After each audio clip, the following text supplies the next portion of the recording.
One and today my name is Naveed Sikder, and today I am going to make some ramen. Mostly because ramen is an essential part of every college student. But unfortunately, because it is that and because it's quite cheap, it doesn't taste the best. It always has that like blandish flavor. But I have come up with a hack that will make it to where the ramen actually tastes good for once, which I'm hoping is the goal. So, to make the ramen taste good, so a couple of items you'll need is the ramen packet itself. Today I'm choosing the roasted chicken flavor. The key ingredient, because I forgot to mention, this is a special QP mayo special type. I got it just from like Walmart or Publix. They have a bunch of these since Japanese items are becoming much more mainstream nowadays to where I could just get these where before I had to get them from a specialty store. Next, chicken. I have this 2-pack of frozen chicken I got at Dollar Tree. Garlic powder. And finally, the egg. Now, as someone that doesn't like egg, I usually prefer not to have my meals with egg, but this one instance, I would say the egg is actually really helpful for this one. And finally, a cup. I'm just using a normal cup here. And let's not forget the bowl to where we are going to cook all of our items in. So this is my little cooking place. So now we start off with a cup of water. I put in around like a cup and a half. So we pour it into the bowl here. As you can see, it's not a lot, so we do need to pour in some more water. So just using that jug here. And that's enough. So around, I would say around a bowl and a half you would have to do. So then we just light up the stove and put it at 7.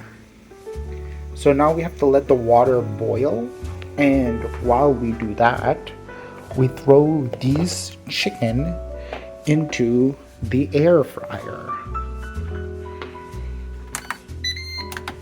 So we put it in here, air fry. We put this at a low 330, and the time is for 5 minutes, just to get them nice and crispy. So while we do that, while we wait for the water to boil, we'll start working on our ingredients.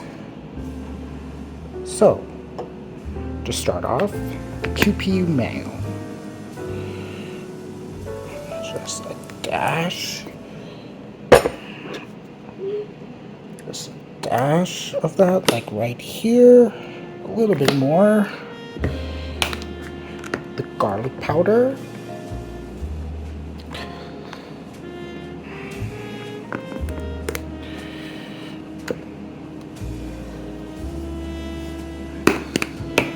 The egg.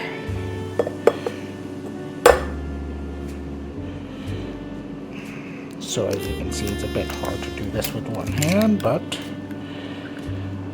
I was able to get it done.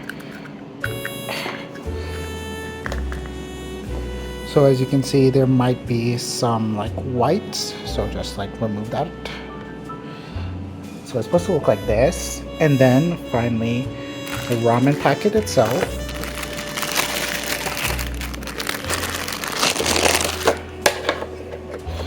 Sorry, this is hard to do with one hand. Then you just spread it in here nicely, but leave a little bit because we're going to use that for later. So while we're waiting for everything to boil, I will be right back. So now our chicken is fully cooked, as well as the water boiled.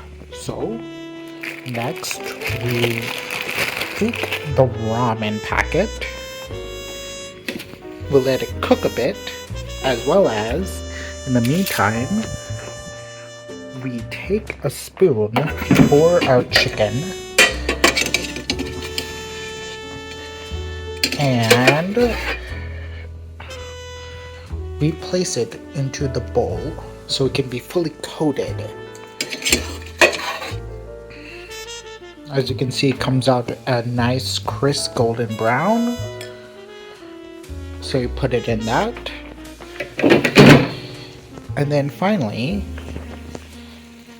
as it's cooking, you just wait a bit and you take some of that water that's been diluted because of the ramen and you put it in here.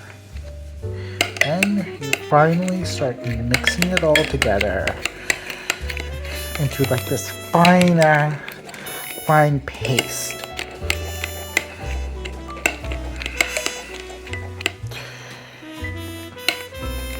The chicken is getting cooked properly, as well as the ramen, as well as the sauce being fully mixed together into this creamy texture. Fully coating it in this nice texture.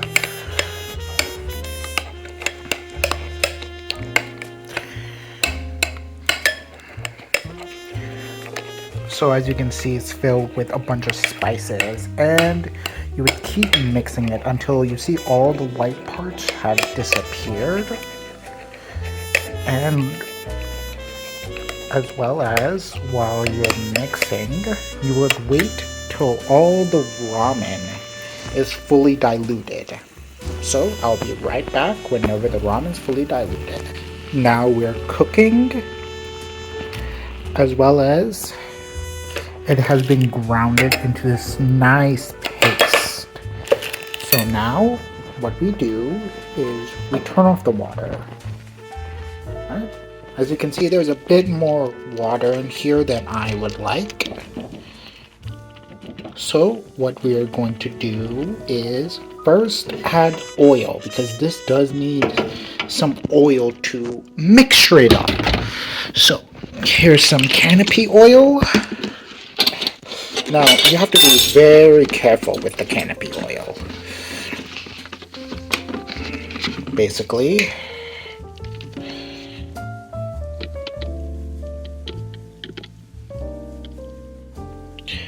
it can only be this much.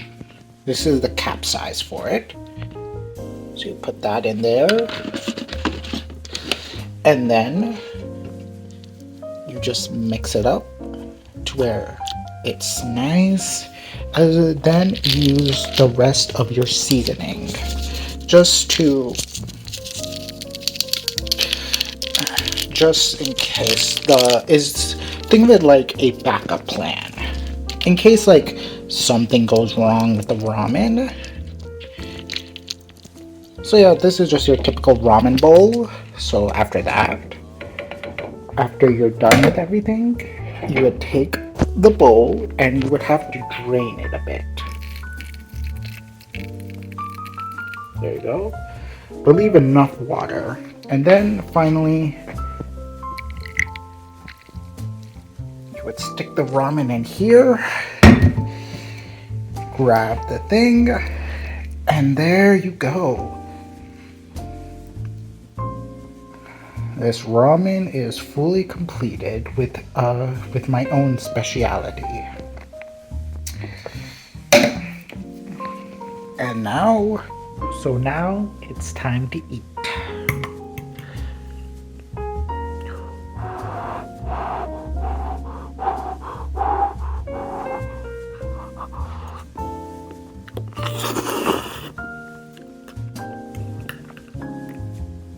Yep, I actually did good on that one.